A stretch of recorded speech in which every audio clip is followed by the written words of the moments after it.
Good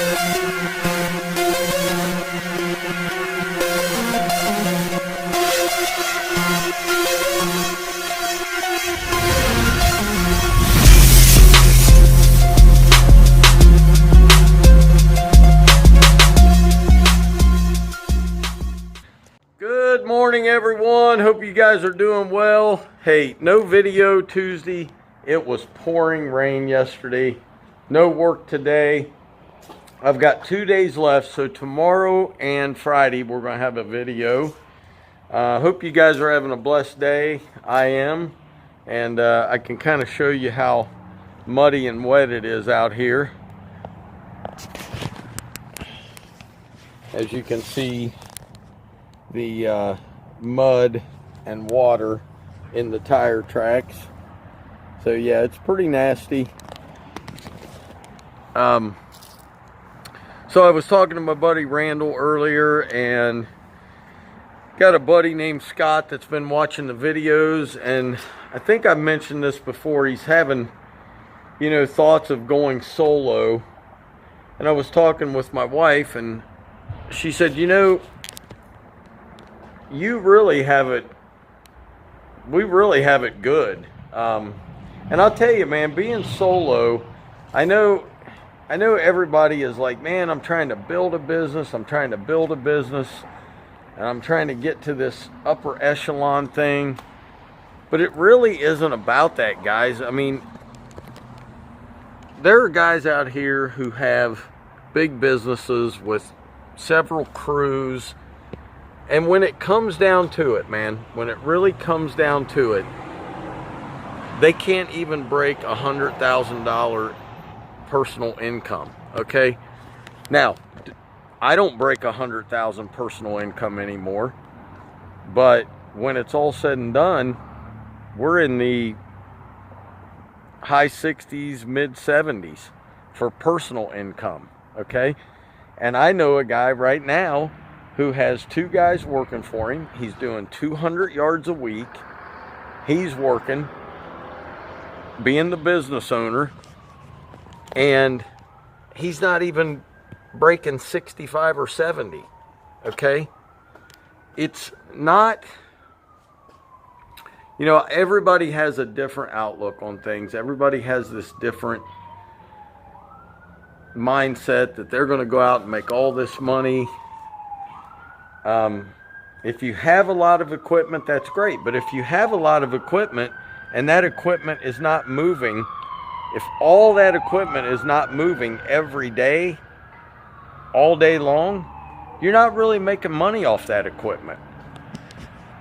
Hence why, again, I sold the dump trailer.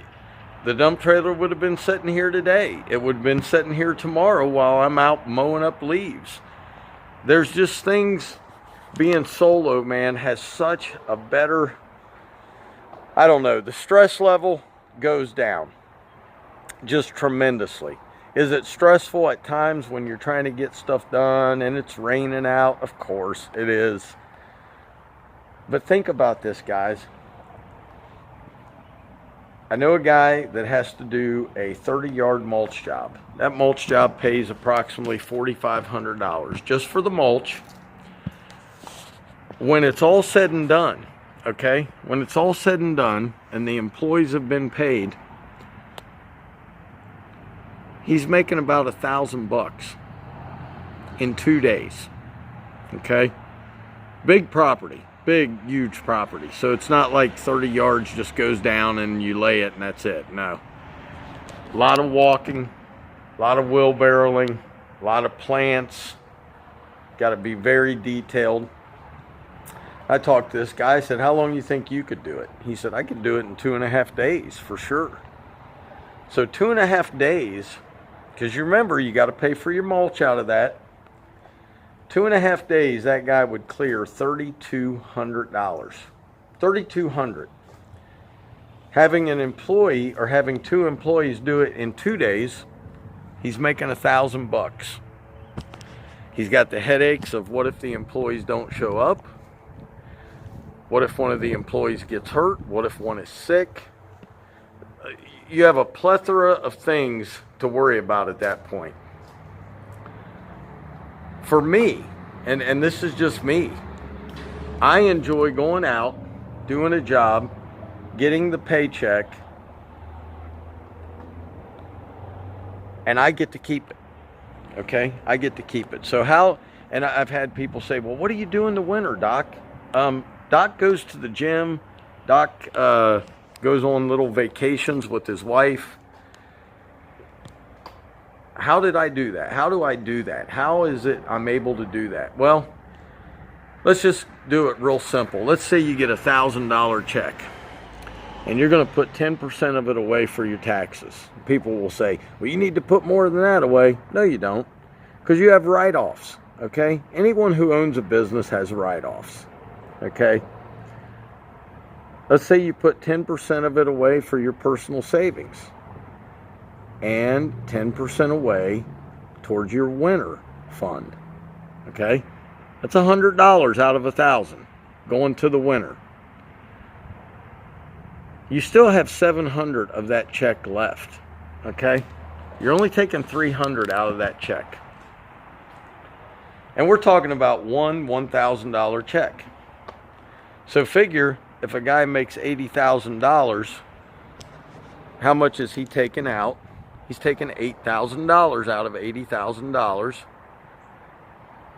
to put away for the winter time.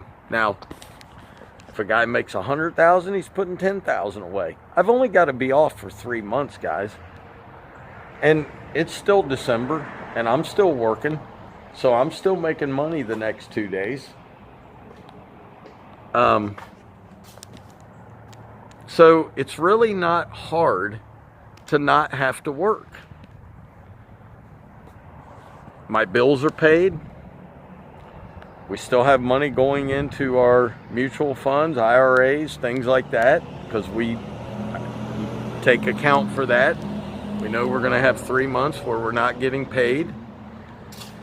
What we do is we try to save 5 months in advance.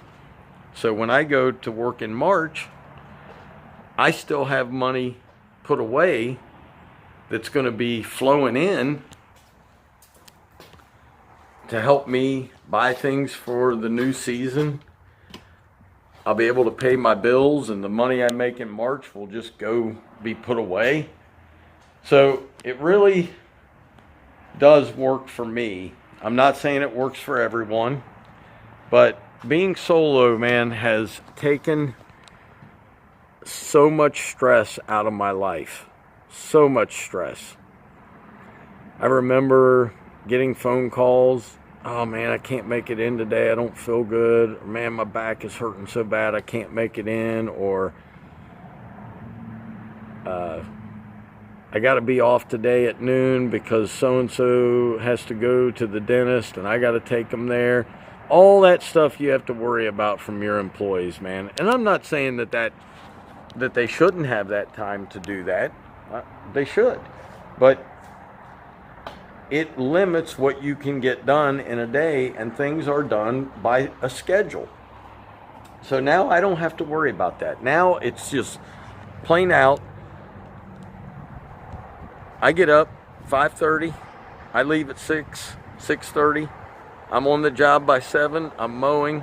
By 2 o'clock, I'm done. I come home. I put a video out for you guys, and my day's done. So being solo takes a lot of stress off of you, man. It really does. Do you have to work hard? Of course you do. But you have to work hard at anything you do if you want something out of life.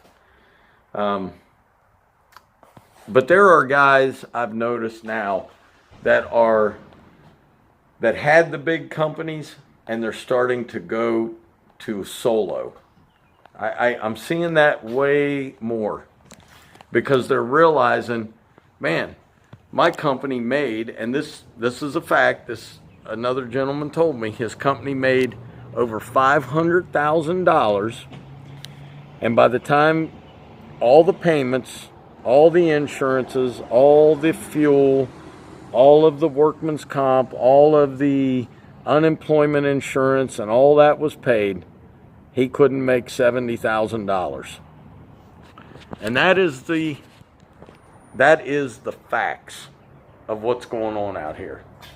And our economy is bad right now. Everybody tells you the economy is so great. Well, if it's so great, then why do things cost 5 to 10 times more than they cost just 2.5 years ago? Our economy is not great, okay? People will say, well, I'm making more money now. Of course you're making more money because everything costs more. And you have to make more money just to pay for what you had to pay for 2 years ago when you were making $5 less an hour. It's simple, man.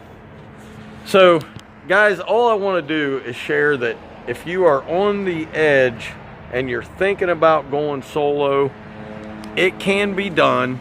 You can still make good money.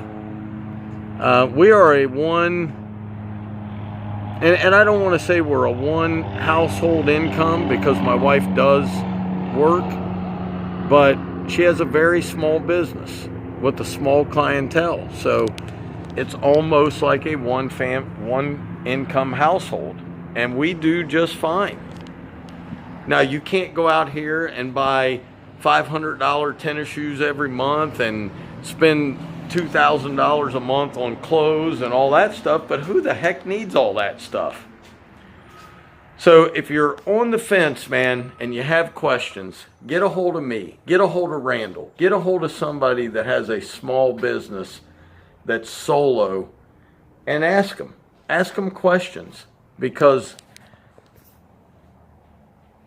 I am stress-free for the most part, and I'm still making as much money as a guy who's got 2 dump trailers, 4 mowers, 6 weed eaters, this, that, and the other thing. Making the same amount of money. It doesn't make sense. And if you've got equipment laying around all over the place and it's not being utilized every day, it's not really doing any good for you. It's just sitting there. If you are a solo, or if you are a person by yourself, how many pieces of equipment can you use at a time? You can use 1. That's it. So, I don't know, guys. My thoughts on being solo, I wouldn't have it any other way. We're going to be going next week, Dalen and I, Sarah and Dalen's girlfriend, we're going to be going to look at the Bad Boys. And somebody asked me about the demo for Bad Boys. It's supposed to be coming. That's all I know. If it does, it does. If it doesn't, it doesn't. I mean, at this point, I really can't use it. And I do want to mention, I hope you guys, all my prayer warriors, man, please pray for Dan LaFlame. He is in the hospital right now with COVID. And he said he's not doing well. So let's pray for Dan. And anybody else that needs prayer, man, today, let's lift them up in prayer. And I want to thank God for everything he's done for me, and especially for you fine folks. I will have some work tomorrow for you, plenty of work. Part 2 of that big yard we did last Thursday. Finishing that up, and we got to do the next door neighbor. So it's going to be a long day tomorrow. But got to get it done. And guess what? I get to keep the profits. I don't have to share them with anybody. So, guys, hope you enjoyed it. As always, Dr. Real was in the house. Keep it real. I love y'all. God bless y'all. Have a great day. Peace.